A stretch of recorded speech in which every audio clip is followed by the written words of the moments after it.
Faith is the substance of things hoped for and the evidence of things not seen. Hebrews 11:1. I want to discuss faith on today, letter F. I have not forgotten that, my goal is to go from the letter A through Z, and F for faith is what we will talk about today.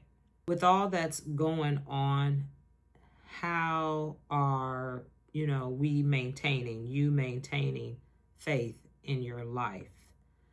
I know a lot of times our faith stems from whatever religion that we were born into.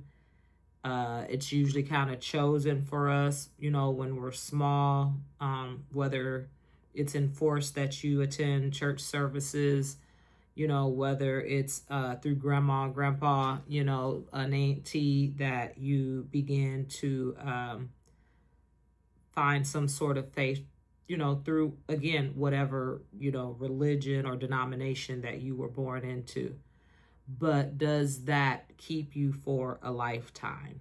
For me, when it comes to faith, I do believe that a lot of it does stem from what I've learned, growing up in the Baptist church, but not just so much the church, the scriptures, as I stated, Hebrews 11:1, right from the beginning.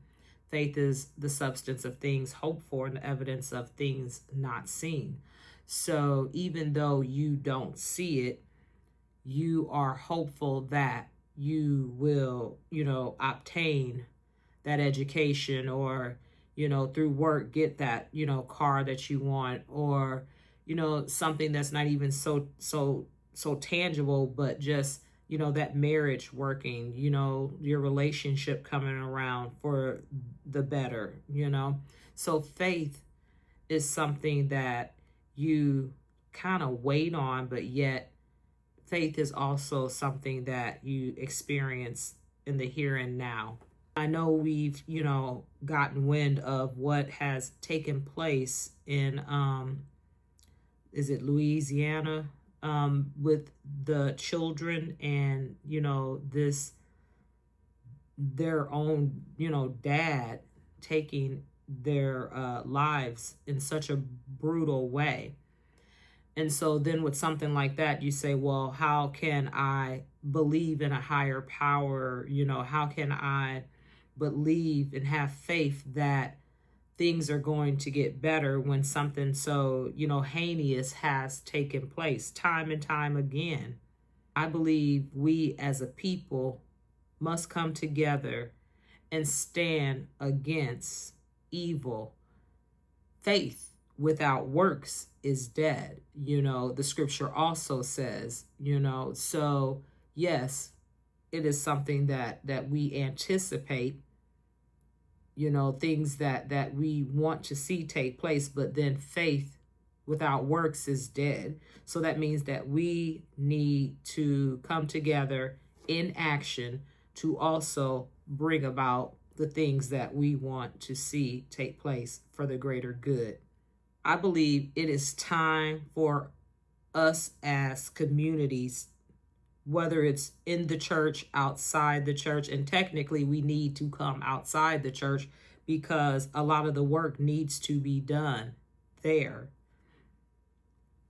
We need to join forces like never before in prayer, in solidarity, and in our faith, so that we can raise the vibration here on earth. We cannot allow darkness to continue to have its way.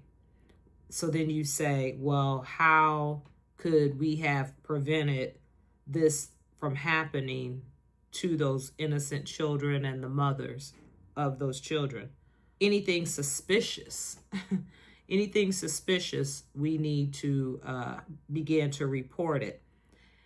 Perhaps come together with our own, neighborhood coalitions and watches so that we can begin to help protect one another. Again, we need to begin to tell on the devil. We need to begin to tell on darkness. We need to begin to expose the Satan in our lives.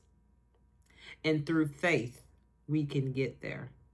Have you been questioning the current status of your relationship?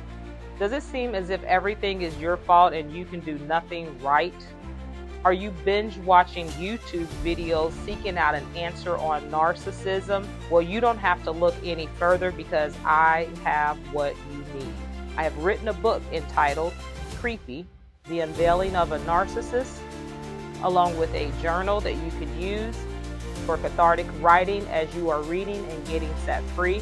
The book is not dedicated to the narcissist, but the very things that you are going through as you endure this painful relationship. The book is available on Amazon and in my store, soulful-store.com, soulful-store.com, so that you can begin to heal. God bless.